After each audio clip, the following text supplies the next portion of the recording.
Dawnbringer, Book 4, Chapter 15, At the Heart of Darkness.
To confront the heart of darkness now, all we have is our weakness. No longer can we wield the light as a weapon. It is the light itself, alone, far beyond ourselves, upon which we must rely for deliverance and salvation. Saying this, Eldarion reaches out and takes Elmarie's hand within his own, looking at her tenderly. The light slips from my grasp and from my searching eyes. Elmarie replies sorrowfully, squeezing his hand ever so gently. My heart is not big enough to hold the two together, to see and rejoice in the light, and also at the same moment to hurt in the blindness of the darkness. I am shattered, and I am lost. You are shattered, my dear sister, but you are not lost. Even if you cannot see the light, cannot span the distance that must be spanned, only allow the love within you to do it. That shall be enough, and it shall hold you too, even beyond feeling. If that is how it must be to walk this path before us, then so be it. Let us move forward, for the sake of our people and our friends. The ancient steps climb before them, overgrown with moss and lichen, and broken in many places and crumbling with the passage of time. Though it has not snowed here in many days, perhaps even longer, drifts of snow still appear in shaded places of stone, or in the shadows of trees to their left and to their right, visible as a lighter grey amid the all-enfolding darkness. They ascend, their flesh straining with every step to continue moving forward as the assault on their minds continues unabated, growing in intensity as they draw nearer to the citadel that stands before them upon the crest of the mountain slope. When they come to the entrance to the citadel, they find themselves standing in what once must have been a wide lawn, though it is now overgrown with aged trees and high-altitude vegetation. Yet they do not linger here, but draw near without hesitation to the door, which, to their startled surprise, they find hanging open before them, like a gaping maw or a portal into the darkness. For that is all that they can see beyond, sheer blackness.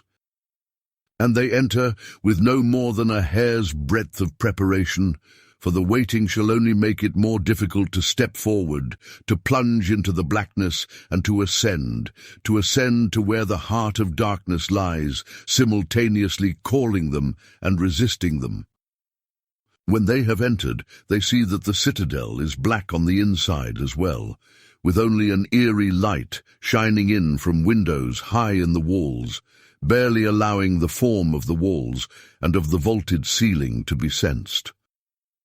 And complete silence, the oppressive silence of loss and not the abundant silence of life, fills and saturates the citadel like a fever, like a poison that inundates the air and seeps from the walls and the floor, that emerges from the very air itself. And this silence is all that they encounter. There are no druidach, no great Eotenga, no dragons, no forges. There is only silence and the overwhelming sense of death and loss, a death and loss so deep and so wide that it is hardly possible to conceive of what this citadel once was in the days of its glory, when it was filled with the light, compassion, and wisdom of a righteous king. In the darkness, the halls are like a maze, and the two siblings wander about lost, looking for some way to draw near to the heart of darkness that they sense, but which remains just beyond their reach. Even as they come near to a large spiral staircase, winding down at the center of a spacious domed chamber, Elmarie stops. "Brother, are you here?" Comes her voice to Eldarian's right, though it sounds frail, as if echoing across a great distance. I am here. "Brother?" She turns her face to look at him, but her eyes seem to gaze beyond him, as if no longer able to see. "I feel so alone. Please do not leave me. Please, I can't go further on my own." I'm here, sister. I'm here. He says, reaching out and touching her cheek. Her flesh is hot as though fevered, and sweat beads upon her face. "Is that you?" "Yes, it must be you," she whimpers. "But why can't I see you, or hear you, or feel you?" It is I. Affirms Eldarian gently, stepping close to her, as if the proximity of his body to hers could break through the dark clouds enshrouding her. "Is that you, Ta? Are you here?" She whispers, continuing her mysterious dialogue. "I want you. I need you. Stay with me. Draw me to you." Understanding more now, Eldarian wraps an arm around her shoulder and guides her forward across the chamber to the spiral stair. She follows docilely, like a little child lost and afraid of the dark, letting herself be guided where she cannot go on her own. They take the stair and follow it up, winding and encircling itself as it climbs without railing to the high domed ceiling, and beyond it, jutting out above the roof of the citadel as the tallest turret. When they come to the top, they find themselves emerging as through the floor into another chamber, perhaps 20 feet across. It is a circular room built around the stairway that they have just climbed, surrounding it like the crown surrounds a head. The first thing that becomes evident as they step into this room, clearly the highest room of the citadel, the pinnacle of the topmost tower, is the eerie lights that play upon the walls. No, they are neither lights nor are they walls. Eldarian looks around and realizes that he is looking into numerous windows that cover the entire circumference of the circle, the entirety of the walls, from floor to ceiling, with the exception of the vertical joints connecting the panel of one window to the panel of another. And these windows are not of transparent glass, gazing out into the darkness. They appear to be of crystal like diamond, though now dark and murky, as if filled with black smoke. But within their depths play ghostly images, as if a rehearsal of some dark deeds of the past, or some regrets never shared and surrendered, which have locked the figures in a ceaseless cycle of shame and a burden that never moves beyond the self to another. But Eldarian realizes that is exactly what they are. As if giving some visible manifestation to what he and Elmarie feel, these images, polluting what must once have been a chamber of utter crystalline light, gazing forth with wide-seeing windows upon a land bathed in light, are now the horrors of all the things that hurt human hearts and stir in them terror, loss, and despair. The spectres of death, the memories of evil and infidelity to the light, deeds blacker than the blackest night, emerge to meet them, playing upon the dark crystal, and they whisper in their ears, penetrating their minds and hearts, with thousands upon thousands of voices crying out in anguish, wailing in hopelessness, moaning in pain. And among the many scenes that play out before them, they see their own selves too, their own reflections looking back at them, but distorted out of proportion, showing only the evil and ugliness that they have done, and painting their features black and abhorrent. Elmarie takes a step forward, raising her hands as if to challenge a foe, and looks about the chamber, her eyes appearing to take in all the details that are here presented before her. Then she says, "Where are you, crafter of wickedness and fashioner of evil? Where are you, petty lord of darkness?" Her voice vibrates with emotion, as if being torn in two in this moment, as is her heart itself. Then, a moment later, Eldarion feels her gaze rest upon him, even though she does not turn to face him. "Stay with me," she whispers. "Stay with me." And then, as if by some mysterious summons, the ghostly images, the dark portrayals, the lingering memories of shame and evil detach themselves from the crystal surrounding and stream forth like smoke blown on a strong wind, and assail Eldarion and Elmarie, invading their minds and crushing their hearts. Bracing themselves against the impact, they remain standing, though the air is knocked from their lungs and their flesh trembles.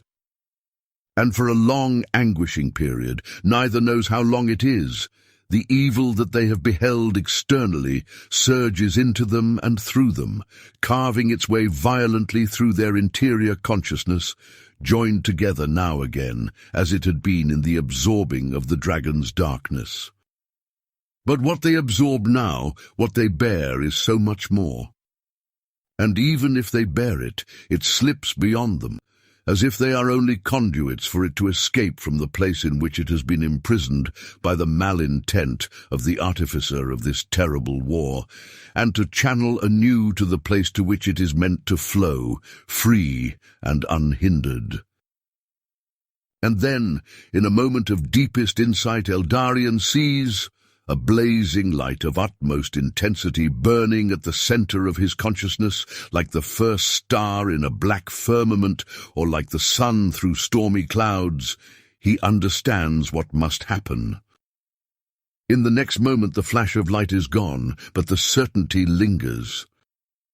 He turns to look at Elmarie, who stands before him, but this is not truly necessary, for their hearts are so conjoined now that he sees her and is aware of her in the communication of the spirit.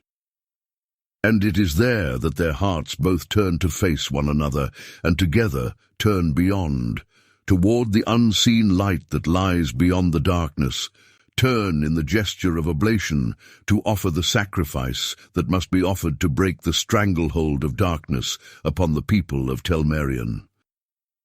The sacrifice must be twofold, though only one, both death and life, two sides of the same mystery, though giving way to endless life.